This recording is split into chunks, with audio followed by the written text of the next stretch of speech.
Dzień dobry. Hello everyone. We just introduced here Krys Lanowski, son of the Witold Lanowski, very famous Polish fighter pilot. He actually exploited in 56 Fighter Group USA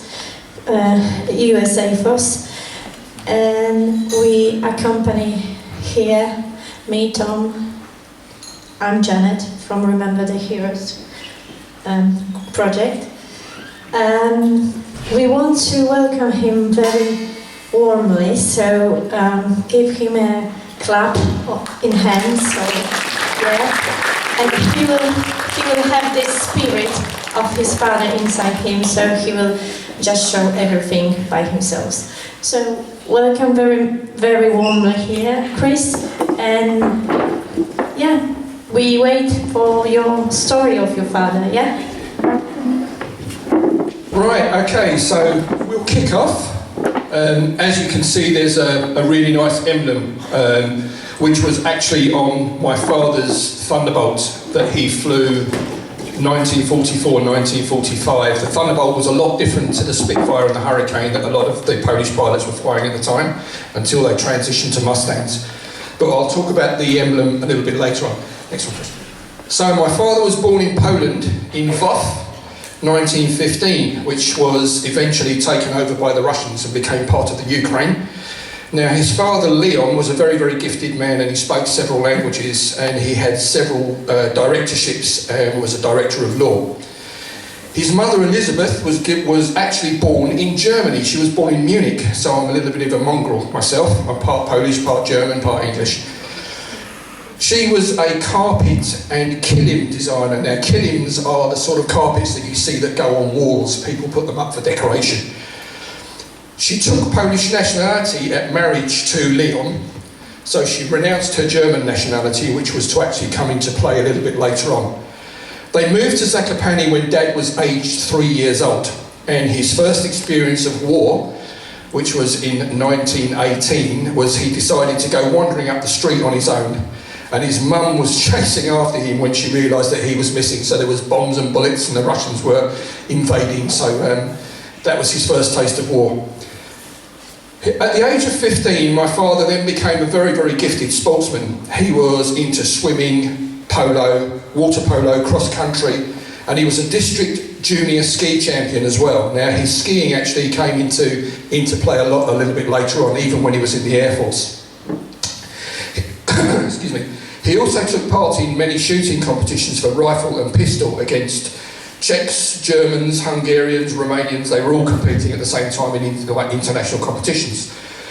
Now in 1934, he didn't really know what he was going to do. He'd come to an end of his school, and he was at a little bit of a loss. What am I going to do for summer?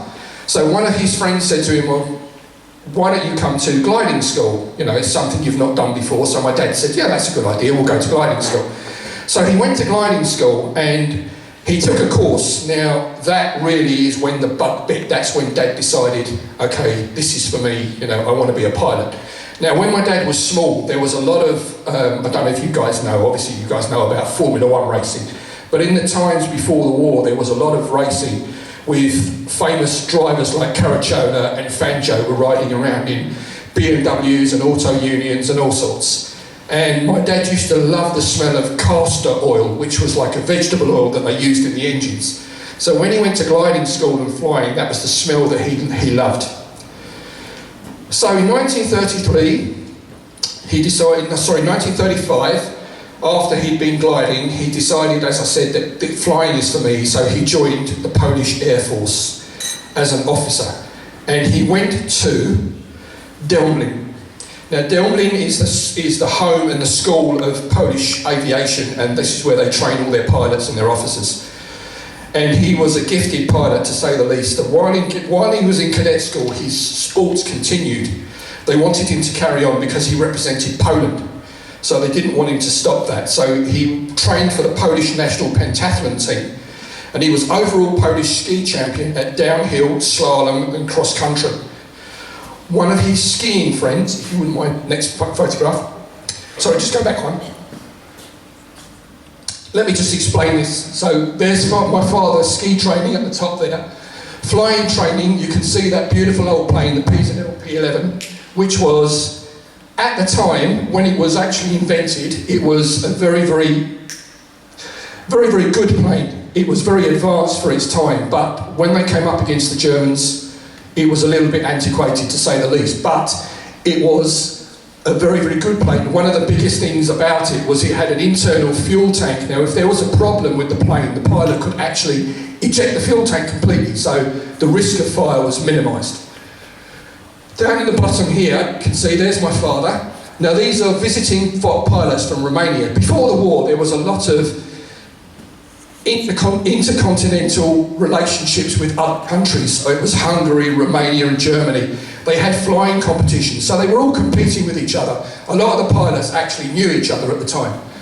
In the bottom right, you can see that there's another picture of my father at Dęblin.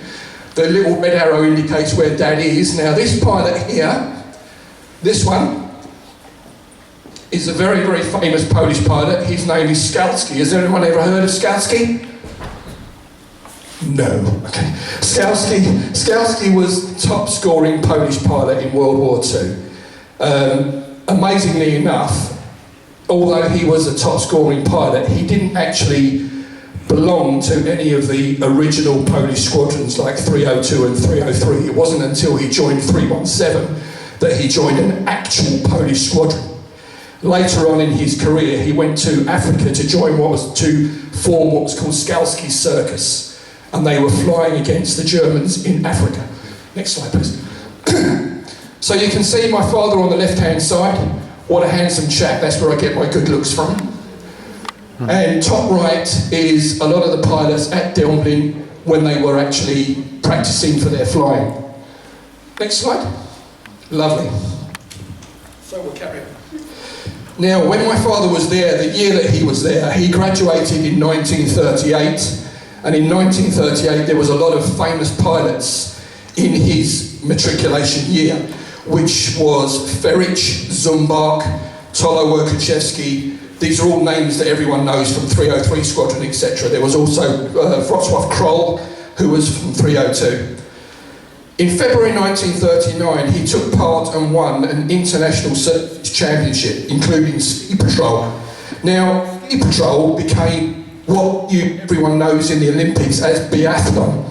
You know when the guys are all skiing and then they stop and they shoot a rifle in the competition? Well, that's biathlon. In those days, it was called ski patrol, and the army used to do it and the Air Force used to do it. So it was a team of 6, and the officer in charge, which was Dad at the time, would hold a pistol, and the other guys would hold rifles, and they would ski, stop, shoot, carry on.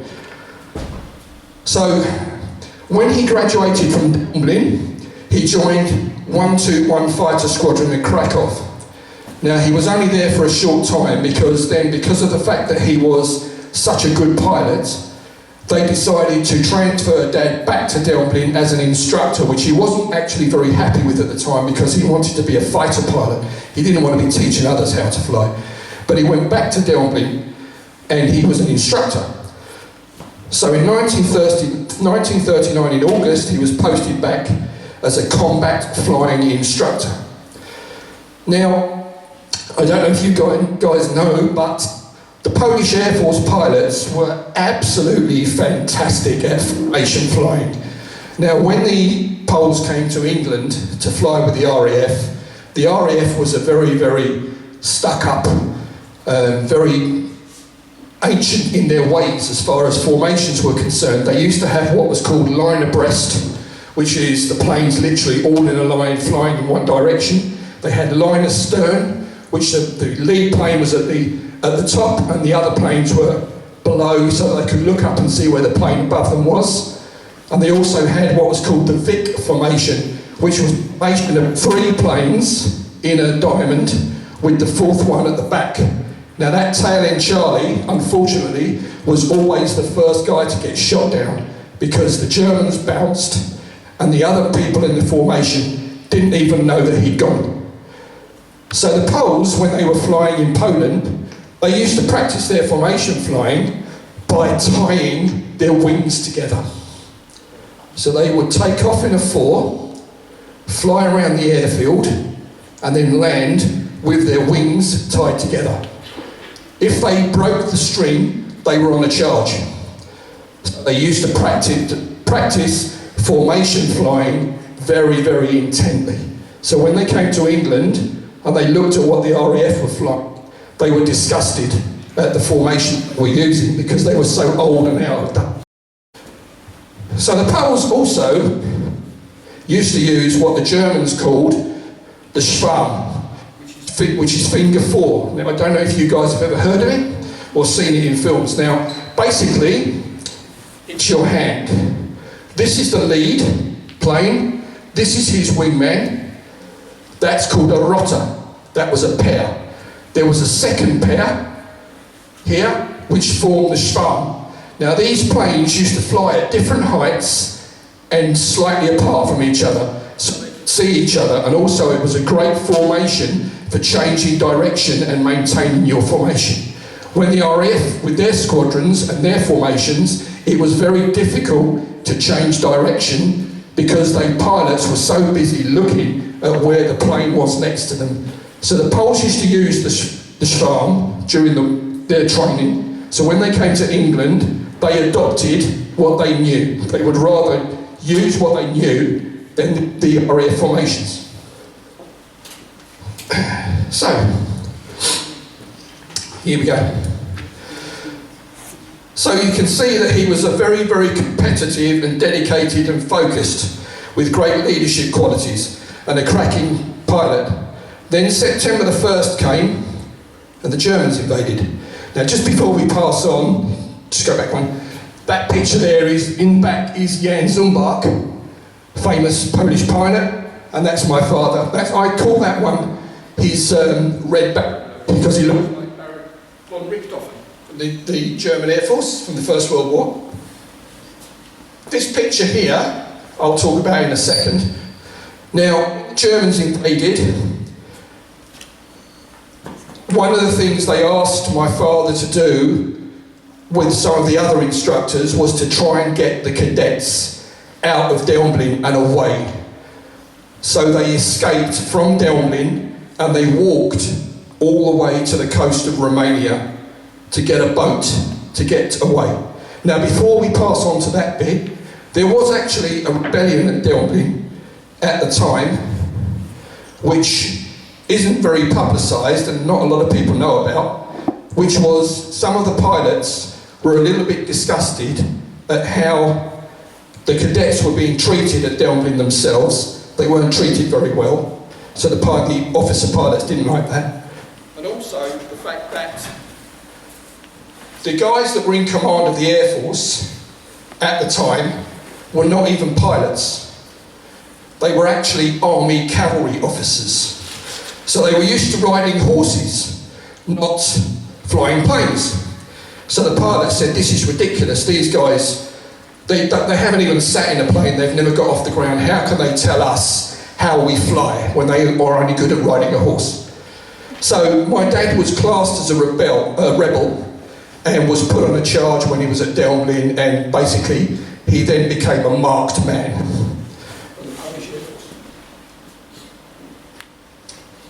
Now, we have, in my family, we have a little bit of a family thing about why the Germans invaded. And one of the reasons that the invasion happened, we think, was partly to do with what happened in Tannenberg in 1410. Now, do you guys ever heard of the Battle of Greenville? Yeah? Well, the Battle of Greenville happened in 1410, and it was against the German Cheetonic Order. Now, you guys know what the Cheetonic Knights were? Yeah? German Knights? Yeah, basically they came out of the Crusades. Yeah. So same organisation as the Knights Templar from France and England. And they came back from the Crusades and they came to Europe and they decided, well, what are we going to do? The Knights Templar have gone back to France and England and they're influencing kings and they're changing the rules and they're changing law and they're changing history. What can we do? So they petitioned the Pope. And the Pope said, tell you what, why don't you march into Poland and go and stomp on them? Which is exactly what the Cheetonic Order did. They turned up in Poland, and especially northern Poland, which is where Malbork Castle is, and Prussia. Now, there was a famous battle, which was the Battle of Greenville, when the King of Poland and the King of Lithuania got together and decided that they were going to, they'd had enough. So there was a huge battle, and the German Cheetonic Order was completely wiped out. So, when the Germans invaded Poland, one of the first places that Hitler visited was what the Germans called Tannenberg. And there are pictures of him at the memorial, laying wreaths, etc., for the German knights. So this badge here, next slide please, this badge that I have on my jacket represents a knight's gauntlet from Tannenberg, Grunwald, crushing a German Messerschmitt. So this became my father's emblem. So he was told by the other Poles, you do realise that if you get shot down, the Germans are going to take one look at that and they're going to shoot you on the spot. My dad said, well, whatever. He wasn't worried about it. So, this one is quite interesting. Unfortunately, you can't see the figures because they're a little bit dim and out of focus on there. But basically, if you want a copy of this, I'm going to leave the presentation with you guys anyway, so you'll be able to see the figures. But there are a couple of theories that are completely and utterly wrong. Now, unfortunately, it was formulated by the Germans in propaganda because the Luftwaffe, during the September campaign, which is what everyone knows it as, actually got quite a kicking by the Polish Air Force. Now, you can see this figure here. 225 destroyed, including 45 on the first day. Now, that included Messerschmitts, 110s, Heinkel's, Stukas, everything. Now, the two theories which are totally incorrect is one, the Polish Air Force was destroyed on the ground. No, it was not. I have official German records, which is where this information has come from a guy that I know who's a German historian and has given me records of the Polish campaign. And you can see that even 2.5 to 3 weeks after the 1st of September, German aircraft are still being shot down. So if they were destroyed on the ground, how was that happening? You try and explain that one away. Now, what the Poles actually did was the Poles knew, like I said, there was inter-country competitions between the pilots. So the Poles knew what the Germans were doing, what they were up to. They knew there was something happening. So the first thing they did was they moved all of their planes from the main airfields onto little satellite airfields. And the only planes they left on the airfields were ones that were unserviceable or actually wooden imitations of planes. So when the Germans came over and strafed and bombed, they thought they were destroying the Polish Air Force on the ground, and they were not. So, they weren't destroyed on the ground, and they weren't destroyed as well within 3 days, which is what a lot of British historians, and I can name you the books, and I've had conversations with these guys to put them straight, they still say the Polish Air Force was destroyed on the ground. No, it wasn't destroyed on the ground, and it wasn't destroyed in 3 days either. Like I said, 3 weeks later, still shooting Germans down. So, excuse me, next slide. Lovely. So my father then had to get out. So on the 13th of September, he ended up leaving Dęblin. Excuse me, I'm just going to have a sip.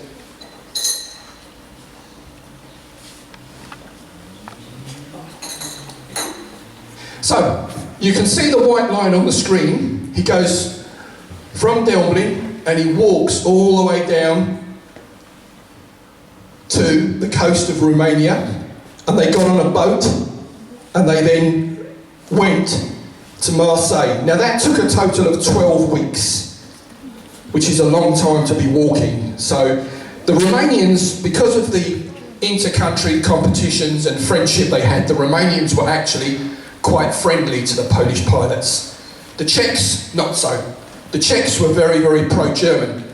So when they were passing through, and they were at risk from being captured by the Czechs, which unfortunately a lot of the pilots actually were, including my dad, was caught by the Czechs and handed over to the Germans. Now, he was actually in a convoy with the other Polish pilots, and about to get on the trucks, and all the pilots were all standing in a line, and a lot of them still had their flying gear. So they were passing their flying gear behind their backs and chucked it over a wall so the Germans wouldn't know they were pilots. Then they were supposed to get on the trucks and drive off. Well, Dad and a few of the others, including a lot of the cadets, ducked behind the wall. The Germans never knew they were there, drove off and left them. So fortunately they were able to carry on their journey.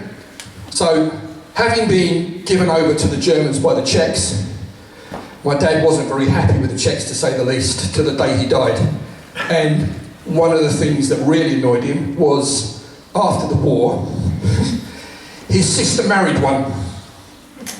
So they didn't talk for 30 years. My dad would have nothing to do with her, especially with the fact that she still had a Czech husband alive and kicking, which he wasn't happy about. So, we'll carry on. So he walks all the way to the coast of Romania, gets on a boat and goes to Marseille. Can you just pop back a couple of slides? Yeah. That one there. This is a picture of Dad and some of his fellow officers on the boat, which was called the Patrice. And there was a massive storm and they were all very, very sick on the way trying to get to Marseille. The guy with the bandages on his head was actually one of Dad's best friends, and his name was Brzezina. Now, Brzezina was in the Polish High Command, and he comes into play a little bit later on. If you wouldn't mind going forward, one more. Lovely. So you can see here, now my dad turns up in France, and all of the French were taking the Polish pilots in as part of their air force, and they were either flying from what was called Villacoublay, which was an airfield, or they were flying from Lyon-Bron. Now, when Dad went to France and Marseille, he walked all the way from Marseille to Lyon-Bron to join the Polish Air Force. And you can see here, this is a picture of Dad when he was in France. This is a picture of his official French Air Force documentation. And the top picture there is the pilots that were part of this famous squadron, 1145, which was based at Lyon-Bron. And they became the 302 Squadron when they came to England and joined the RAF.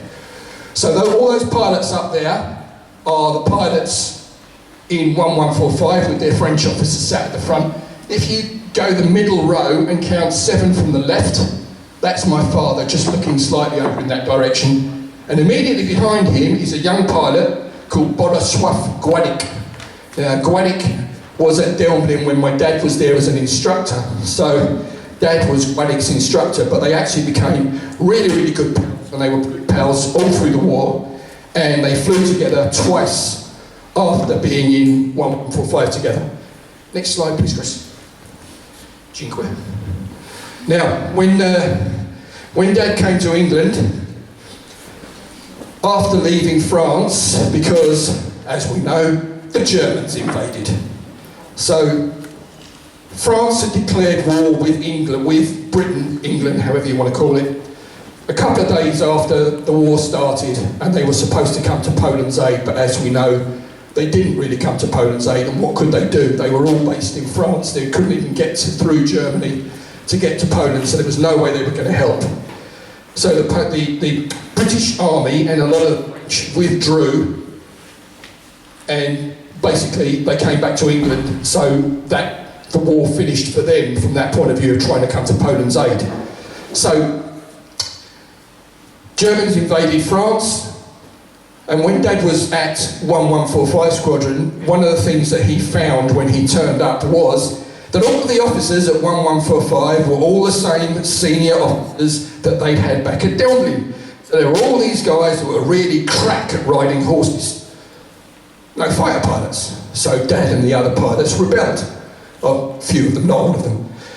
So Dad was then labelled as a communist, was labelled as a rebel, was labelled as an insurgent, whatever you want to call it. and he was jailed by the Polish High Command.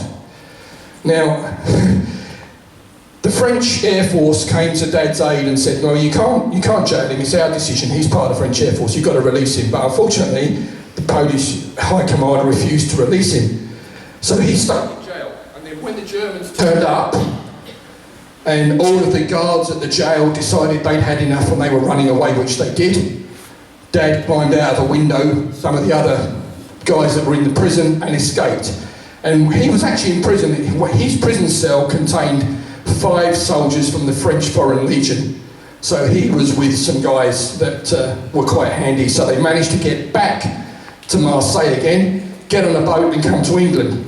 When he came to England, he turned up in Liverpool. And the Polish Air Force that were already here, because the RAF and the Polish Air Force had actually been coming to France and were recruiting Polish pilots to come back to England before Dad actually turned up in England itself. So there were already some Polish pilots here, so they were reforming the Polish Air Force in Glasgow, Liverpool, that sort of area. So Dad turns up on Liverpool docks, gets on a train and goes to Glasgow. So the Polish High Command that are in Glasgow see Dad and think, you should be dead, we should have shot you in France, what are you doing here?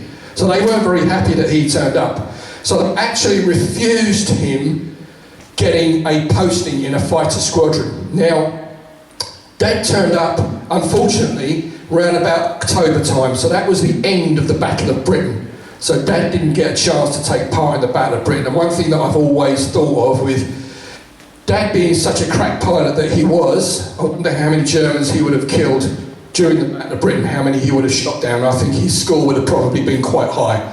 Now, the commander of 302 and the commander of 303, who was Krys Lanowski at the time, was actually asking for my father to be posted to 303 or 302, but the Polish High Command refused. They wouldn't allow him to get a posting.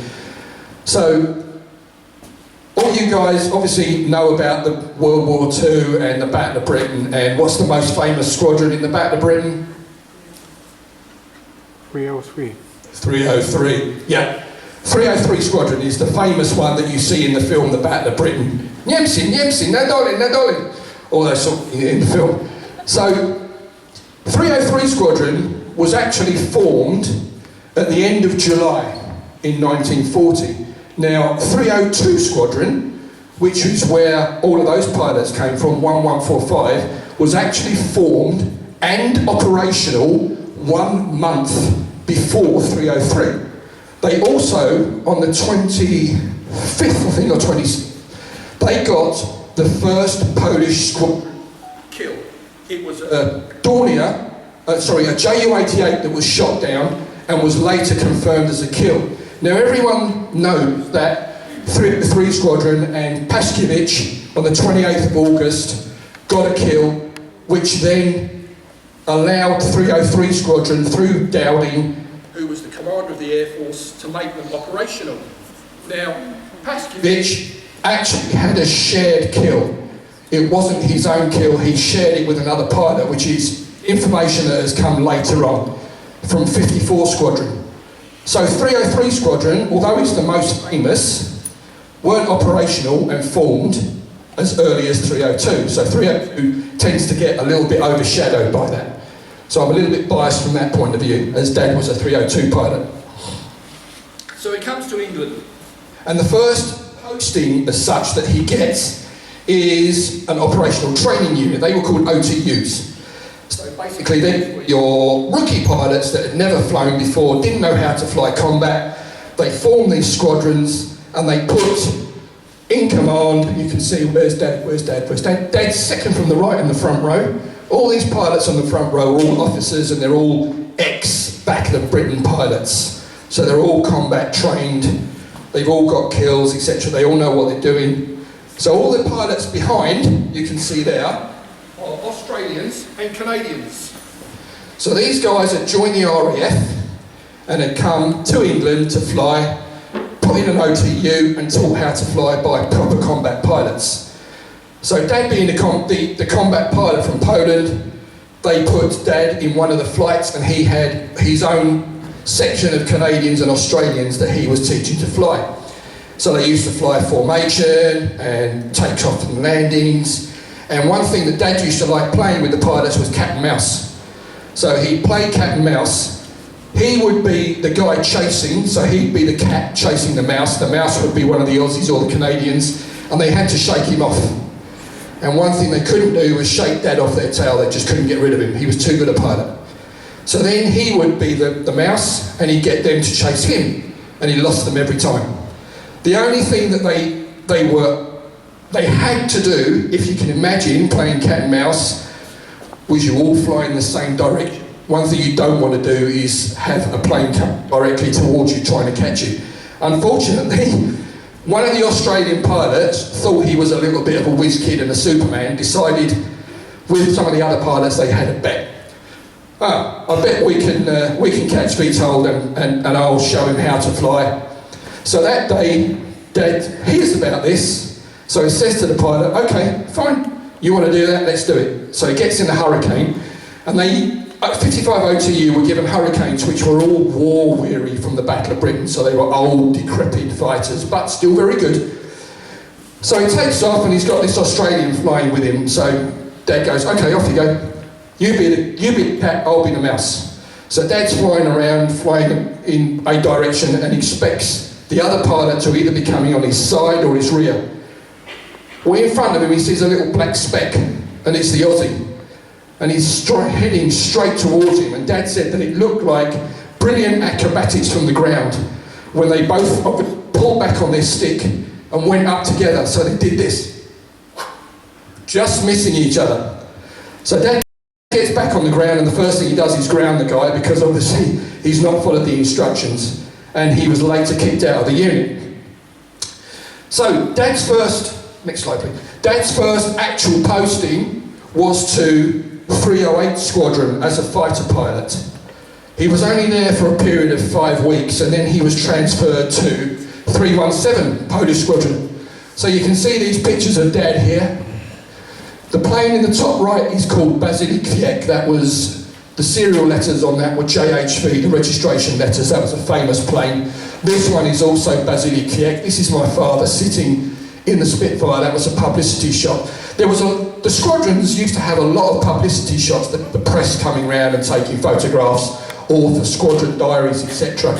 So they would have these pilots stood by the side of their plane or stood in groups to have photographs. Next photo, please. So there you can see another photo shot. Dad's sitting on his plane there. Top right, he's getting the Cross on Valour, and that's the second time he's getting it, so you get a bar or a cluster on your medal if you get it more than once. And bottom right is my father sat in the officers' mess in Northolt. Now, a few years ago, going back, I paid a visit to Northolt, and it was the first time I visited the officers' mess, so walking across the threshold of the mess to me was extremely emotional. So going into the officers' mess and sitting in one of the chairs there thinking, wow, my dad used to be here, amazing. Next slide please. Now, Pygmy. Pygmy was one of the mascots at Northolt Station. Now, Northolt, I don't know if you guys know, is literally in the middle of a housing estate, or it was at the time, and it still is. Now that you've got the A40 road running by the side of it, but Northolt used to be surrounded by houses. One thing that used to happen was the locals used to lose their dogs to the station, because dogs used to go wandering, as we all know, and they turned up on Northolt Station and they would be fed by the pilots. So the dogs would love to come to get food. Now Pygmy was very special. Pygmy was Dad's favourite. My dad was always a dog lover, and my dad actually became Pygmy's favourite, and Pygmy would sit by the side of the runway and wait for Dad to come back from his missions.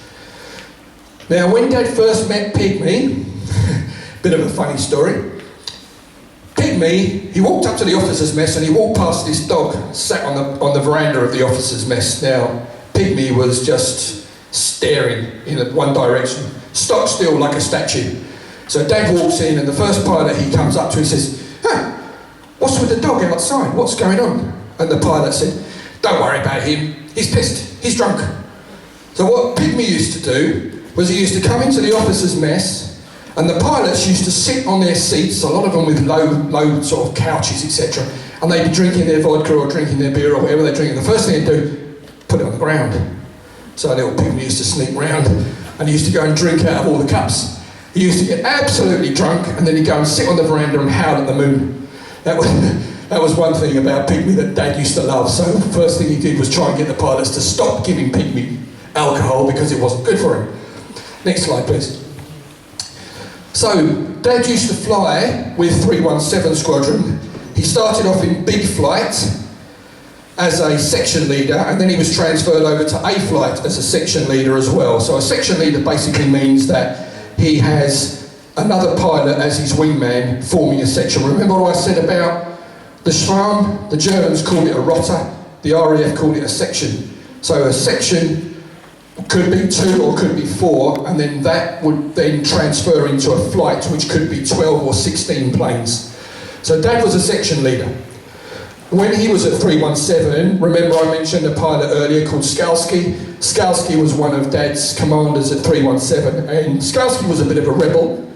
So Dad and Skalski got on really, really well, and they were best friends at Dęblin, and then joining up again at 317 Squadron, he was really happy to have Skalski as his commander. There was one little story about 317. The RAF High Command contacted Skalski and said, can you organise some night flying, because you need to learn how to fly night missions as well as day missions. If you're taking off early in the morning, you're flying in the dark to meet the bombers, etc., that they were escorting or going on missions.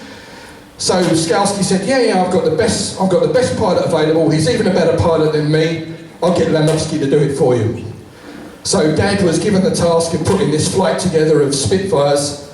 They took off at about 3 o'clock in the morning, and they were in Woodvale, so they were pretty close to Blackpool. So Dad decided what we're going to do is we're going to go and buzz Blackpool Tower. So the Spitfires took off in a flight of 16, and they then beat up Blackpool on Blackpool Tower. Now the guys that were operating the searchlights thought it was great fun trying to chase these Spitfires across the sky, etc., with their searchlights. So they had a whale of a time. But unfortunately, when he got back, Skalski said that the RAF High Command had been in contact and wasn't very happy about them beating Blackpool up at 4 o'clock in the morning, so please can you not do it again? So they didn't do it again. So after 317 Squadron, my father was then transferred to 302, which is basically the squadron that came out of 1145 in France that he'd already served in. So when he joined 302 Squadron, there was still quite a few pilots that he knew. So top right you can see there's Gwedik and my father in 1943. When my dad turned up at 302 Squadron, he had the position of A flight commander. So he was promoted to flight lieutenant and given command of A flight. The guy that turned up to command B flight on the same day was Gwedik. So yet again, Dad has Gwedik flying alongside him after being in France together at Lyon-Bron. So they were best pals. So this is a lovely shot of my father standing by a Spitfire. Next slide, please.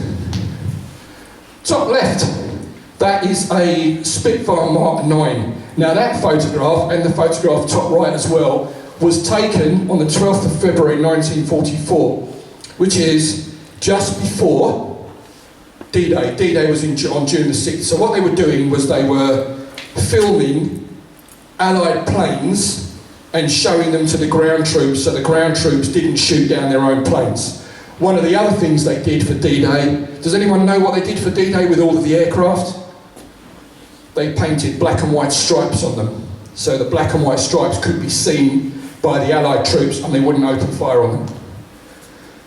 Bottom left, this is a lovely post-mission picture of Dad, probably getting a cigarette out, no doubt.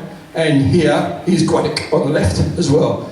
Now, one thing that I said earlier was about their formation flying. Now, when Dad was with 302 Squadron, they went on a mission flying over France. So they flew over the Channel and they flew into France. Now, the Spitfire didn't have very, very good range. Even with drop tanks on the wings, it could still only probably get as far as Paris and a little bit further than that.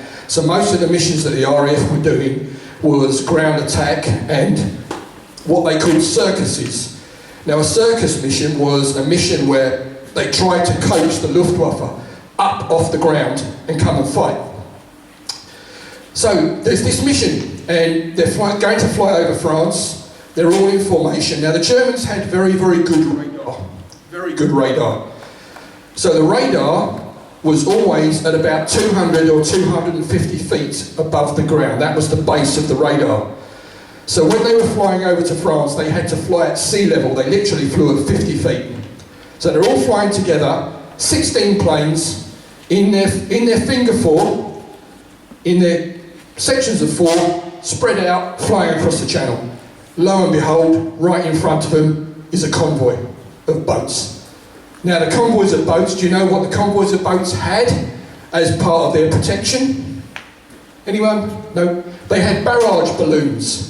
Big balloons filled with helium on a big cable off of the boat. Now these would go up to about 200, 250, 300 feet to stop the Germans, the Ju-88s especially and the Stukas, from attacking the convoys and coming in at low level to bomb the ship. So, big problem. What do?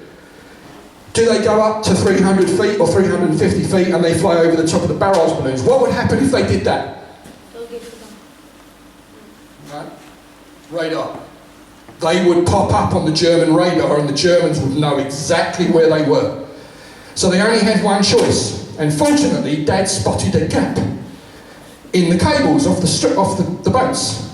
So, as one, the whole flight formatted over the top and underneath each other and went through the gap below 200 feet. So you can imagine 16 Spitfires between 50 feet and 200 feet flying through the gap. Now it must have looked absolutely magnificent from the boats. Probably scared the hell out of the sailors at the time, but it probably looked really, really good when they went through. And then they got past the boats and they all spread out again. Fantastic formation flying. Next slide, please. So, any questions?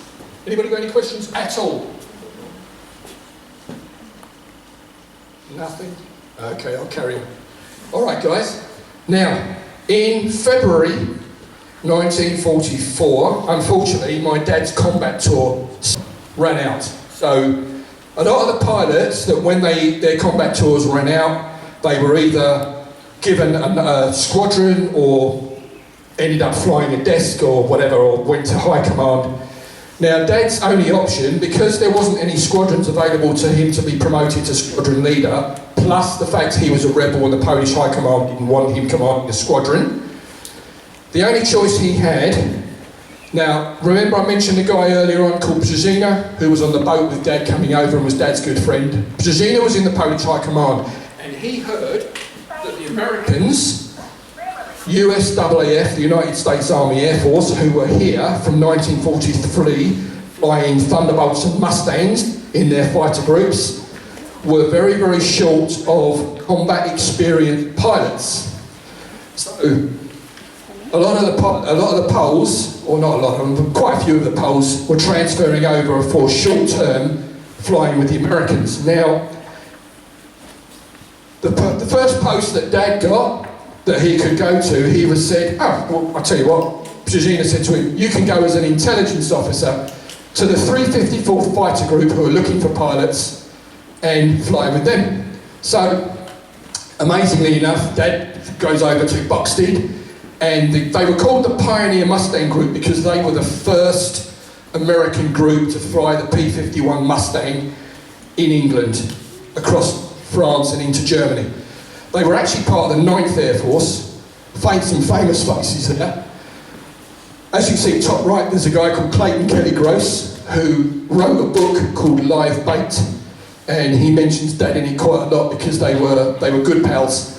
And the other guy there is Gus Allen, who was Dad's wingman, as well as Clayton. So he goes to the group to be an intelligence officer. So it took him about half an hour to transition from Spitfires to Mustangs, which is quite a feat in itself because it's a completely different plane. Same engine, but different controls, different characteristics. So he transitions in half an hour and he climbs out of the plane and he goes up to the commander and he says, right, let's go to Berlin. Well, the commander said, sorry, you can't go because you're the intelligence officer. You need to stay here and basically be a ground officer. You're the guy that knows everything. We can't have you getting shot down because the Germans will find out all about the squadron. So Dad was a little bit cheesed off about that because now he's not a fighter pilot anymore. He's an intelligence officer.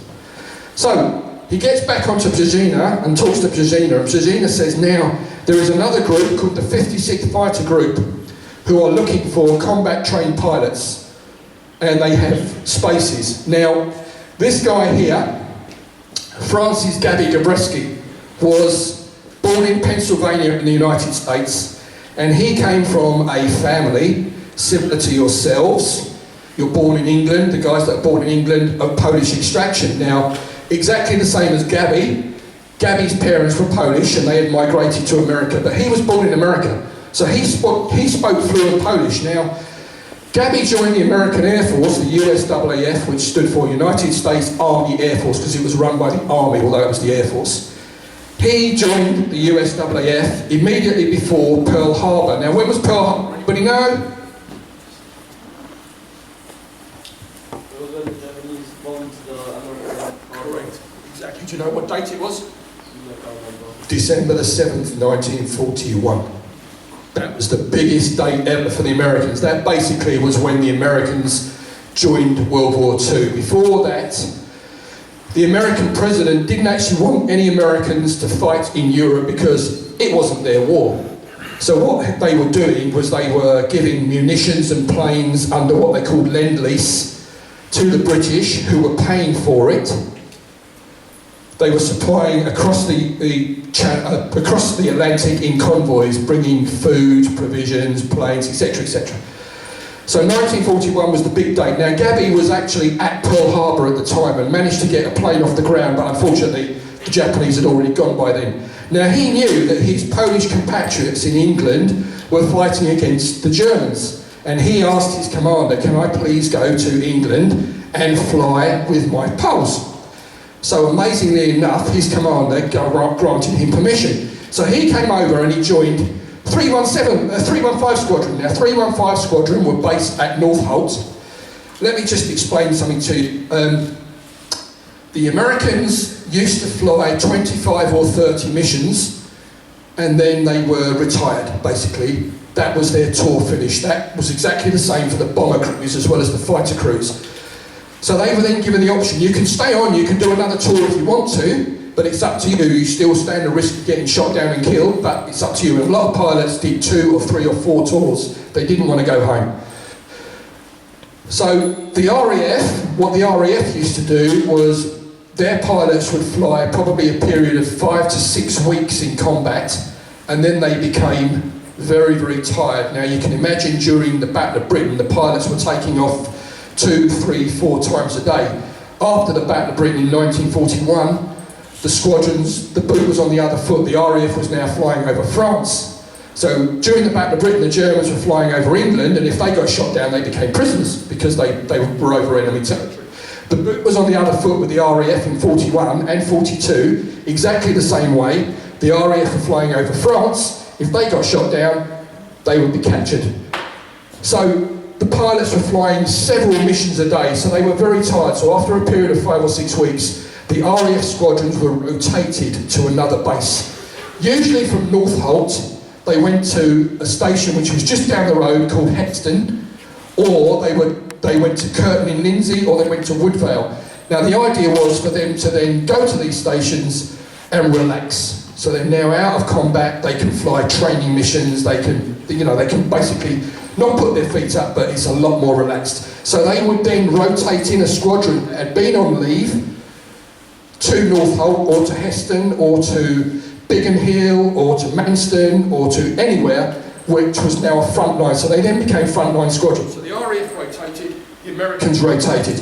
Now the Luftwaffe, the Germans, they didn't do anything like that. So when you look at the German pilots and you look at the amount of combat hours that the German pilots were flying, it was horrendous, because a German pilot only retired if he was dead or badly wounded. So German pilots would be flying mission after mission after mission, sometimes 700, 800, 900 missions.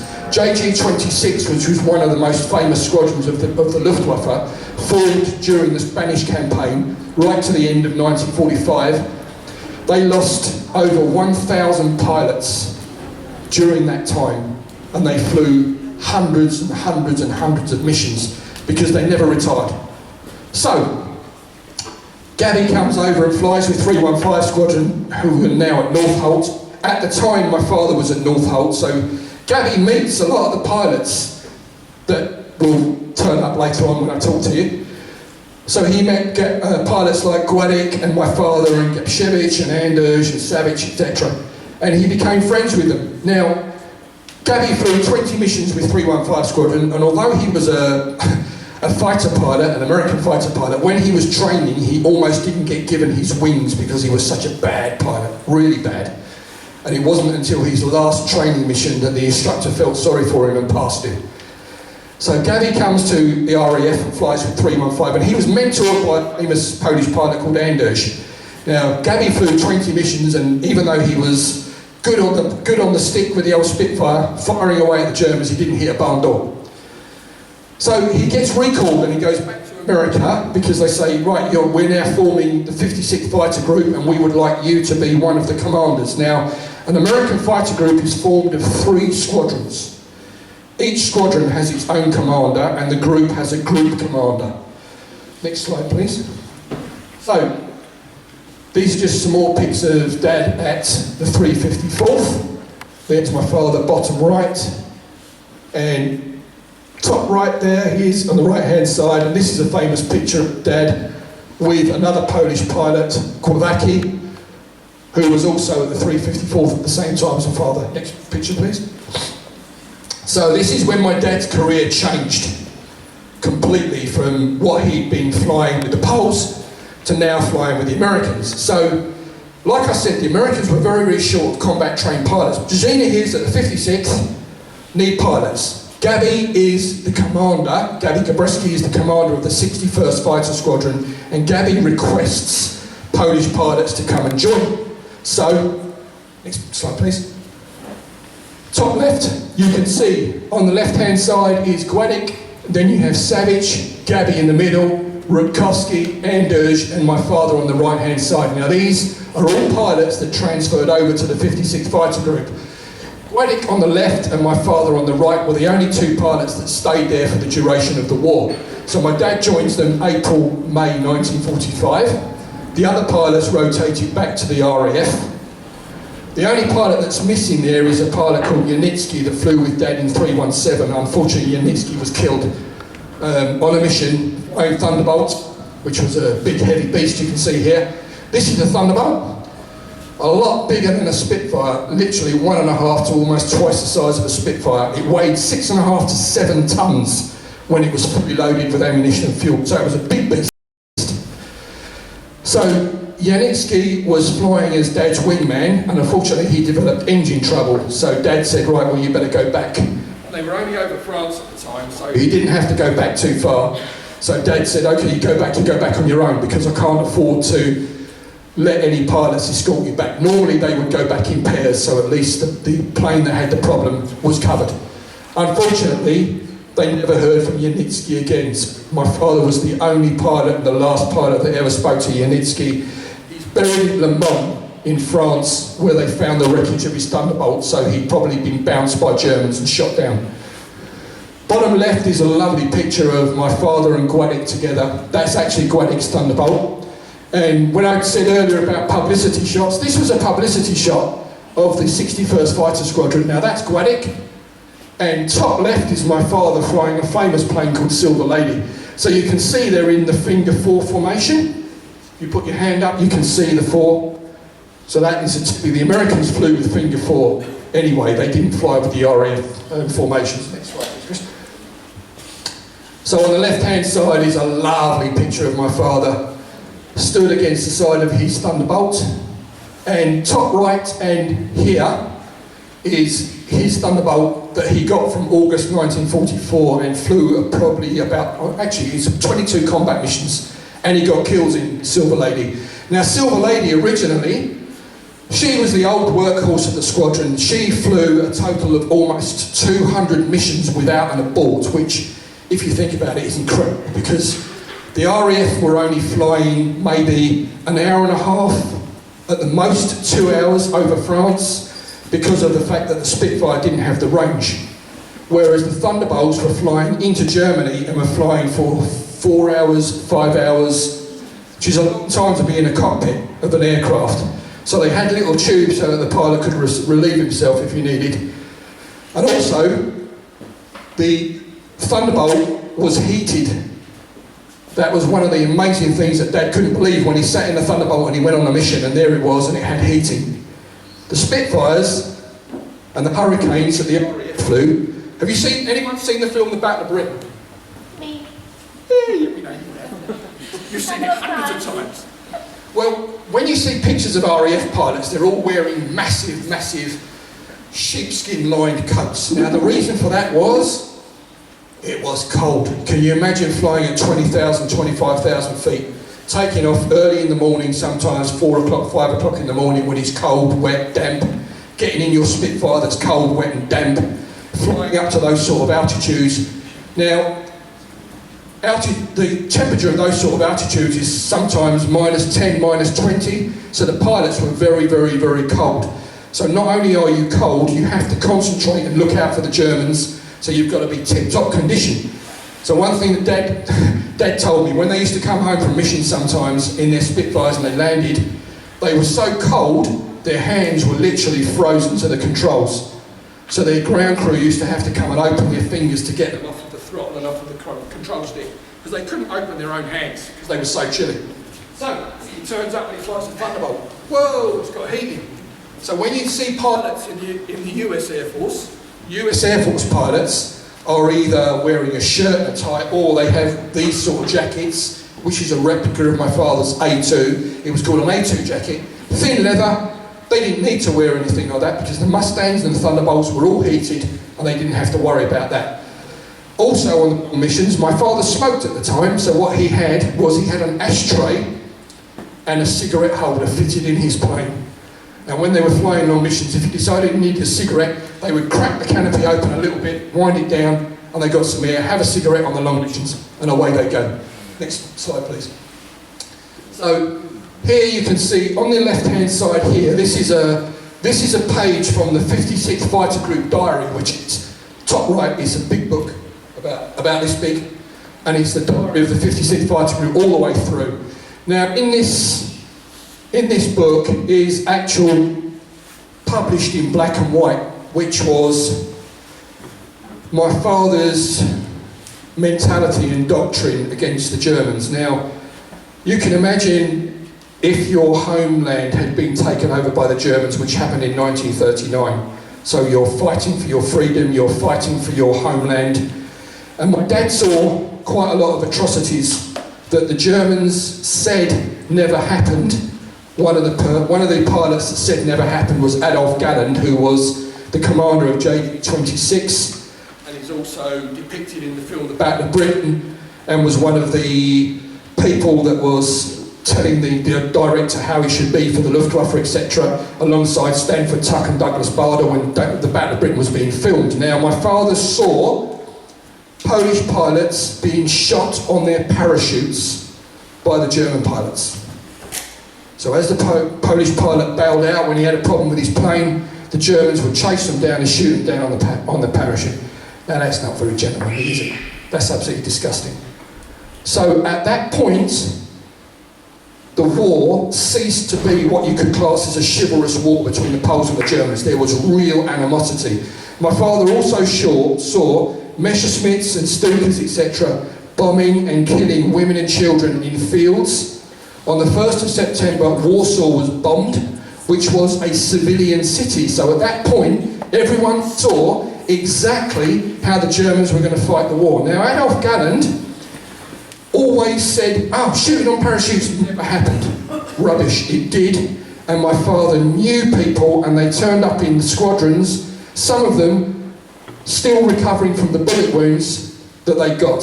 So, in this book,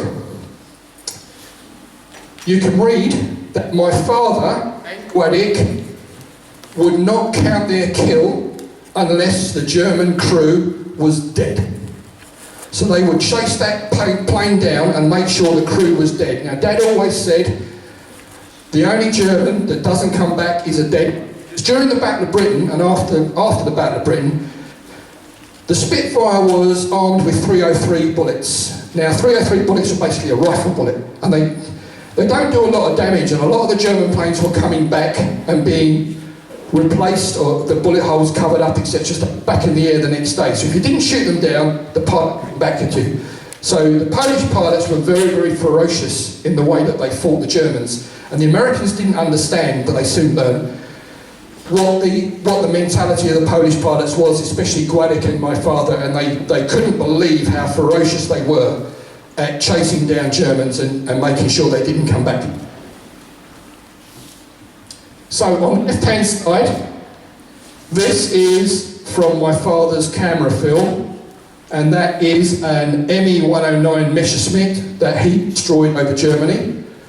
On the right-hand side is a Focke-Wulf 190. You can see the 50 caliber bullets hitting the engine just in front of the pilot in the middle shot, and then he's smoking and he went away. Now, like I said, the Spitfire and the Hurricane and the RAF fighters were armed with 303s, which is literally a bullet about this big. Very, very small, not very high velocity. The only way that you were going to shoot a German down was if you hit them somewhere vital, like cooling system, or hit the crew, or broke a cable, etc. When he joined the Americans and he was flying Thunderbolts, the Thunderbolt was fitted with what are called 50 calibers, which is a half-inch bullet. So the 50 caliber is about this long, much, much higher velocity, and the Thunderbolt was fitted with 8 50 calibers.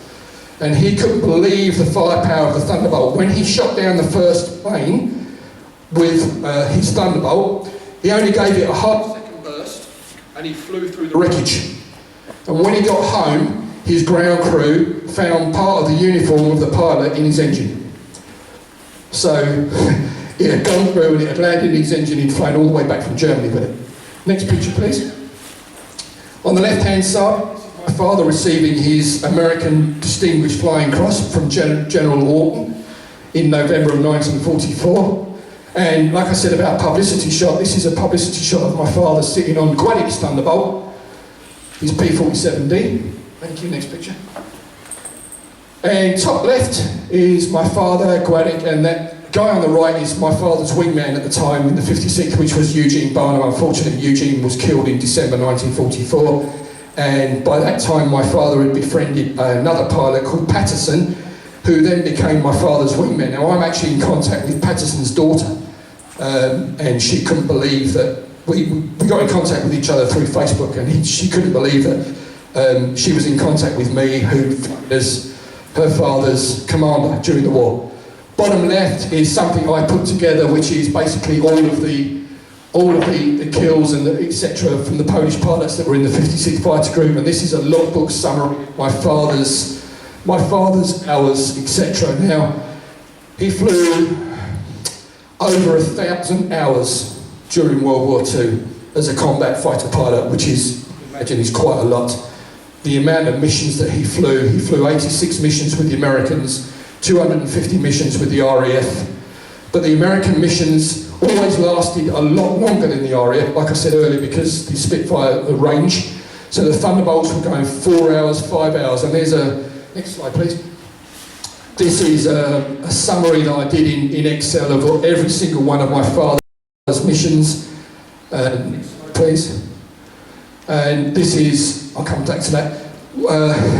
Tell you a little story about flying long distance. They'd escorted American B-17s over Germany, and they were then released from flying with the B-17s, and they got the chance to then roam over Germany. So they'd shoot up trains, shoot up cars, shoot up tanks, anything they could find they would strafe, aerodromes, anything on the way back. So it's flying back, and they're flying at about 30,000 feet, and he sees below him an American bomber.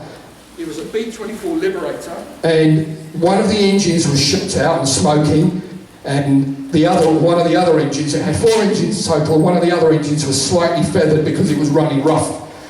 But the main problem was it was heading in the wrong direction, so it was actually heading deeper into Germany. So my father was a little bit concerned from the point of view of, well, these guys are, you know, they're not going to make it home. So him and his flight went alongside the bomber, and he tried to signal to the bomber pilot, because the fighter groups in America and bomber groups weren't on the same radio frequency, so they couldn't speak to each other, which was ridiculous, but never mind.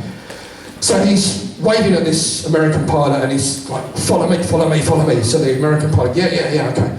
So Dad puts his Thunderbolt in front of this bomber, and he waggles his wings, and he gradually turns to get the bomber going in the right direction. So he puts him on the compass heading, he flies that way for a couple of minutes, and he thinks, that should do it, the guy's now flying in the right direction. So he peels off, and the Liberator follows him. He's going, no. So he tries it again, and finally he managed to get the American pilot to fly in the right direction. So this B-24, all on its own, now had a flight of 4 Thunderbolts as his own escort all the way home. It took them 4 hours to get home because the plane was flying at such a low speed. But he managed to get the bomber crew home, and then when the bomber commander found out about it, he invited my father and the other 3 pilots over to the bomber base for a big drink up that saved the lives of his crew. Now, this picture here, bottom left, you can see is my father's Mark M Thunderbolt. Now the Mark M Thunderbolt was the latest Thunderbolt that came out later in the war and had magnificent range, and they could fly past Berlin, past Munich, escorting the bombers, have a field day, shooting up anything they could find and fly home. So the range was brilliant. So you can see his emblem on the nose, which is this emblem, how big that actually was. So the German pilots must have been able to see that from a distance and know it was a Polish pilot. Next slide, please. And that's the emblem from Greenville and Tannenberg. Next slide, please. And this is top left is my little squadron, my 2 little daughters. On the left is Eve, and on the right is Mary. The bottom left is my 2 grandsons. So I'm starting a flight of my own. And on the right-hand side is my father's uniform jacket, which is quite unique. It's actually on display in Halesworth Museum in Ipswich. Now you can see on there, my father flew in a total of 4 air forces. Now there's only 13 pilots that I know during World War II that flew in 4 air forces. They're Poles or Czechs. Top right-hand side is the Polish Air Force wings, GAPA as they're known. Immediately underneath is the US Air Force senior pilot's wings, so that's the 2nd Air Force. On the left-hand side, on the pocket, you can see the French wings, 3rd Air Force, and above the pocket is the RAF wings, 4th Air Force.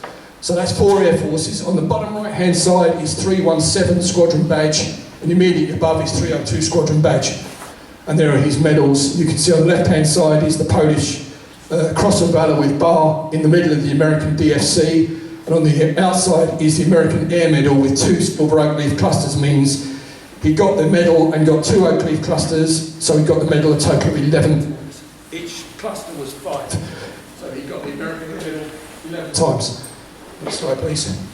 And on the left-hand side, I published my father's memoirs many years ago, well 7 years ago now actually, which I have is here, and on the right-hand side is the Polish version. Next slide. I think that's it. And that's it. Thank you very much indeed. Do you have any questions?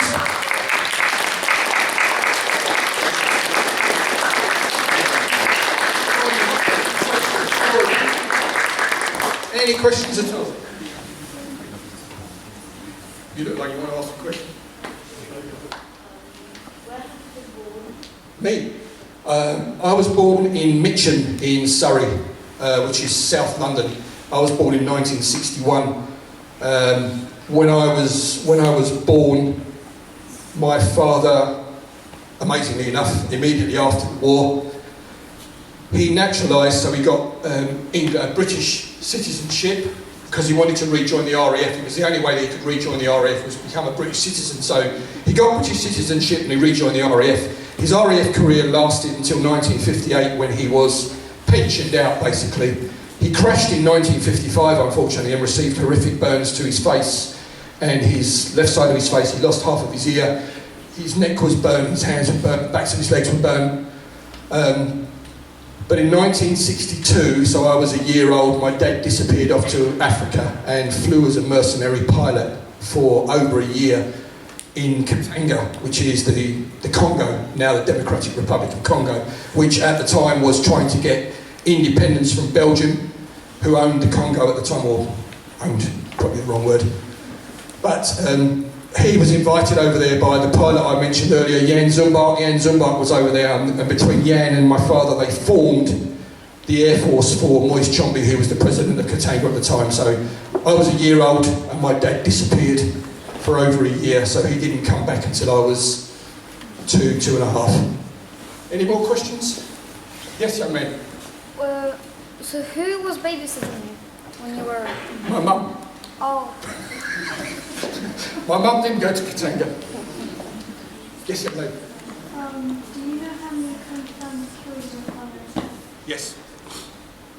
My father had 6 confirmed kills in total.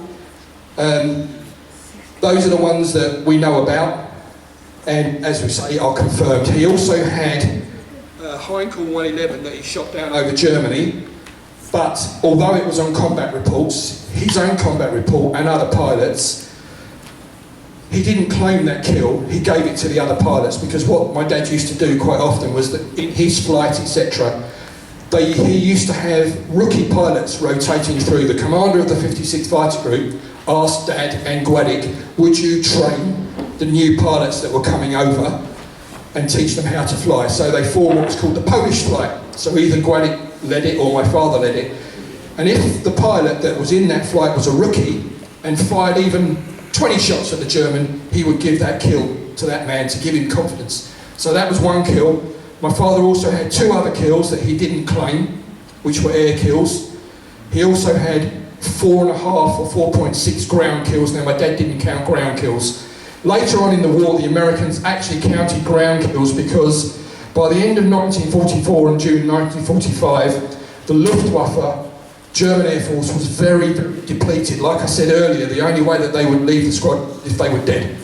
So the Luftwaffe was very, very short of what they called experten, which were good pilots. They had many, many rookies, many youngsters. So the Americans used to fly loads and loads and loads of missions where they didn't see a German anywhere, because there wasn't any. They were also short of fuel, so they were training on the job. They had no fuel to train the pilots, and it was very dangerous. You can imagine there's all these Thunderbolts and Mustangs freely roaming all over Germany. So if you're trying to train as a pilot and you take off, what's the first thing that's going to happen? You're going to get bounced by a Mustang or a Thunderbolt. So the poor German pilots, they literally didn't stand a chance getting trained, because they stood the risk of being shot down by these pilots, either on takeoff or landing. Also, the ME-109 was a very, very difficult plane to fly, so they lost a lot of pilots that were youngsters training. So those were my dad's kills. So we had 6 official, 3 that he didn't claim, plus ground kills. He used to give a lot of planes to the rookie pilots. Any other questions? Anyone? Yes, young lady. Oh, that's a good one. On November the 18th, 1944, my dad got 1 kill in flying Silver Lady, and he also had 3 other planes that he shot at, and he hit, but he didn't claim because he couldn't determine whether he shot them down or not. Now that was a really, really heavy mission for the 56th Fighter Group that day. It was actually a dive bombing mission. It was in Hanau, just outside of Frankfurt, in Germany. And the 3 squadrons of the 56th were up. The 63rd Squadron was top cover. So the 61st and the 62nd were doing their dive bombing, so they were hitting the target. And then the 63rd would then come in and bomb, and one of the other squadrons would take top cover. Now, while Dad's squadron, which was the 61st, was waiting, Dad was leading the 61st on that day, was waiting to do their dive bombing. Dad spotted a load of black specks in the sky coming towards them. Now, this is very rare. Didn't I say earlier that it was very rare for them to see any Germans in the air? Well, this day, 30 plus bandits, all Focke-Wulf 190s, were heading straight towards them. Now, the actual commander of one of the other squads. Sorry, my dad was leading a flight that day, not the squadron. The squadron commander was a guy called Major Carter, leading the 61st. Now, when the Luftwaffe attacked and all the 190s appeared, Carter spotted the 190 and went after it, and he disappeared all the way down on the deck. So the commander's now nowhere to be found. So the only person that could lead the squadron at the time was my dad. So my dad took over and was conducting the whole mission, including the other two squadrons. Now that was very, very hairy. The 56th Fighter Group shot down a total of 24 or 25 Germans that day for the loss of only 3, which is pretty good, but it was a hairy mission that day. There was, can you imagine, there was Germans all over the sky. They were chasing each other everywhere, but it was a dangerous mission for all of them. Unfortunately, a lot of them survived. The only downside of that was poor old Dad saw one of the German pilots one of the American pilots being chased, which was one of his friends from the squadron, which was a guy called Damars. And although he managed to shoot the German off the tail, which was the kill that he claimed, Damars was shot down, so he lost his friend that day. Any other questions? Yes, sir. Sorry? 20 now. Where and when did you die? My dad died in 1993, unfortunately. The big C cancer got him. He got cancer earlier in 1990, which was prostate cancer. And you don't always, medically, you don't always die from the main cancer, you die from what's called secondary cancer. Now, my dad got secondary cancer in his spine, and his spine fell apart. And he was driving a car at the time. And he managed to pull to the side of the road, and he was on the motorway on the M1, driving up the M1, and the police car come along and saw him.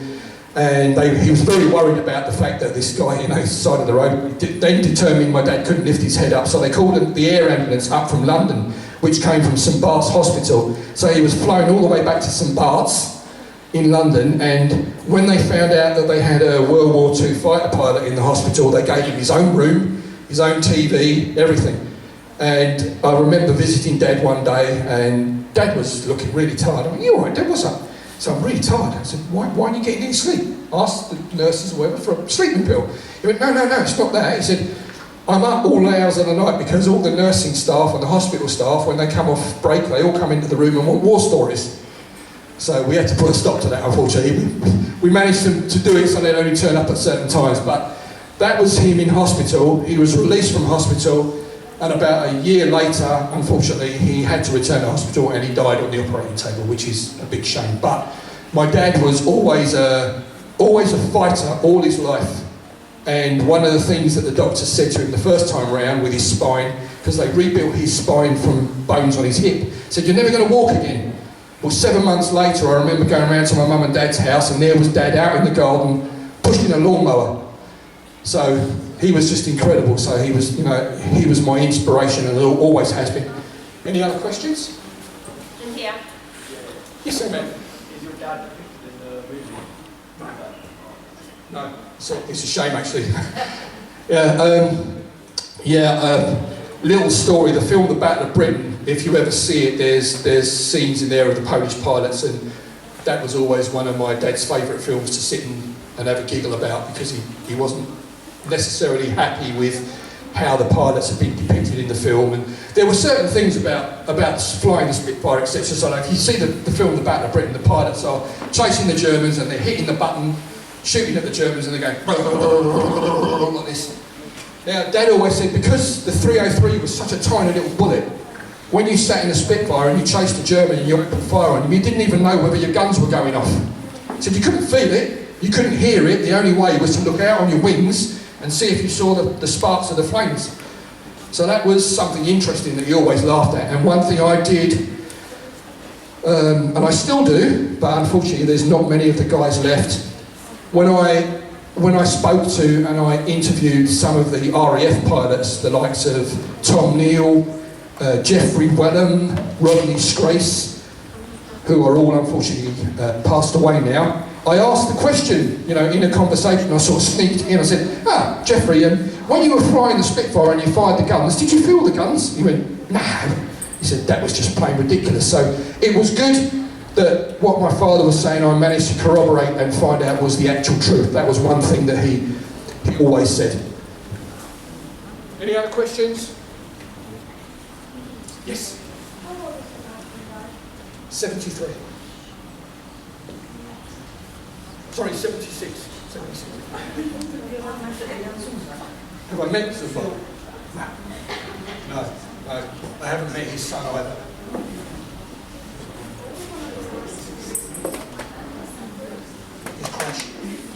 His crash. The young lady asked the question, what was the worst injury my dad suffered? Now, my dad went right through the war and never got a scratch, not one. He came home one day in 1942 from the jet mission, and he had the tail of his Spitfire almost shot off, which was a German 40mm cannon shell had hit his Spitfire, but he didn't even feel it. And he turned up, and the pilot said, "Hey, Witold, your Spitfire's been hit." He said, "I didn't even know." During when he flew with the Americans, there were a couple of occasions when he got bullet holes in his wings, usually from the ground. But, so he went through the whole war, didn't get a scratch, and it wasn't until after the war in 1955 when he crashed, which was very unfortunate because in the RAF my dad was in a squadron called a ferry unit, so they used to take brand spanking new planes over to places like Malaya and Singapore and Hong Kong and Bahrain, delivering the new ones and bringing the old ones back. Now the old ones were very decrepit, and what they usually did was scrap them when they got back because they were no good, so they used them as spares. Now this plane he was flying was a Venom. It was very old, and he was in a flight of 4 and he was the last one to take off. So these are jets now. So the first 3 take off and my dad's trundling down the runway taking off after these jets. Now he got what was called jet wash, which is the air that's disturbed by the jet engine from the plane in front. And there was also what was called wind shear, because it was about 7 o'clock in the morning. Now wind shear comes across an airfield, and it's basically when the wind drops and there's no air. So he's just taken off, and as he takes off, the wind shear happens, and his left wing dropped. So he now turns onto his wing, which hit the runway, and he cartwheeled down the runway and off into the grass. So the plane coming back from Fassberg in Germany was full of fuel, and the first thing he did was blow up. So my dad effectively was sat in a ball of flame, and the petrol tank was underneath the pilot's seat. Now, the ground crews and everything, the crash crews and the ambulances were always on the side whenever planes take off and land to make sure, just in case. They looked at the plane that was cartwheeling down the runway and then what was left, the wreckage, in a ball of flame, and thought, no, he's dead. There's no way, there's not going to be anything left of him. Well, amazingly, my dad said that the first thing he heard when the plane came to a stop was complete silence apart from the birds that were in the trees next to him, and he could smell burning and he could smell his flesh burning. So he hit the button, his release button on his ejector seat, and he dropped out of the wreckage. Now I've got photographs of the wreckage and you can see exactly what it looks like. So he landed on the ground and he's now walking out of the flames on fire. So all his top half was on fire, which is where he got the burns around his neck, etc. The crash crews couldn't believe what they saw coming towards them, which was like a man on fire. So they rushed over, put him on the ground and put him out.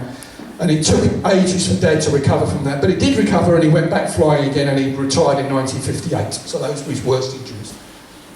Any other questions, anyone? Yes, Remeber. Thank you very much for sharing your fascinating story. No worries.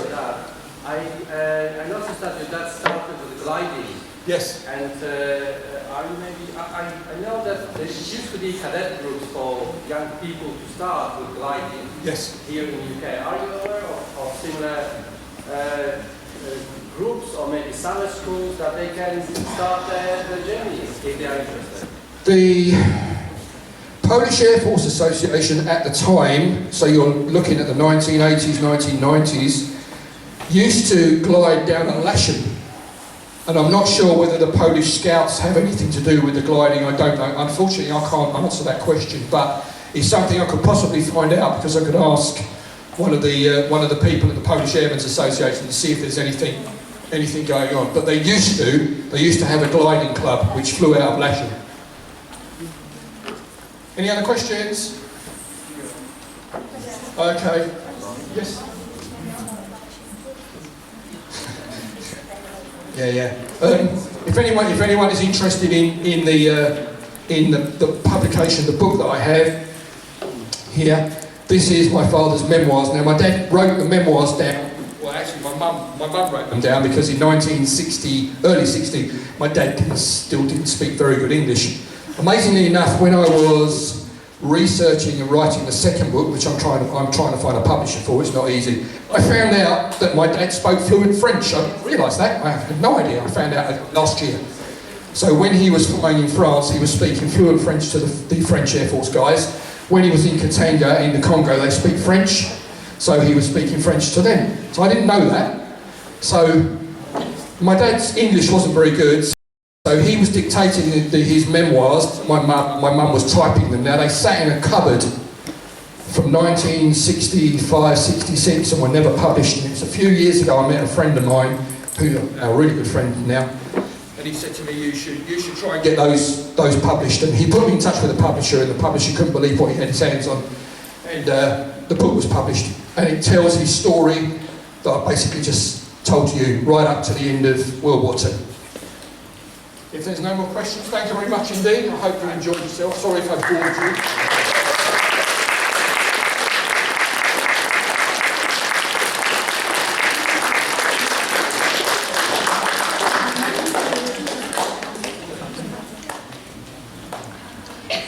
I also have some cards here if anyone is interested in taking away a card which I had made up of my father, and there's a picture of him. And also some little cards which talk about his Air Force career with the planes that he flew.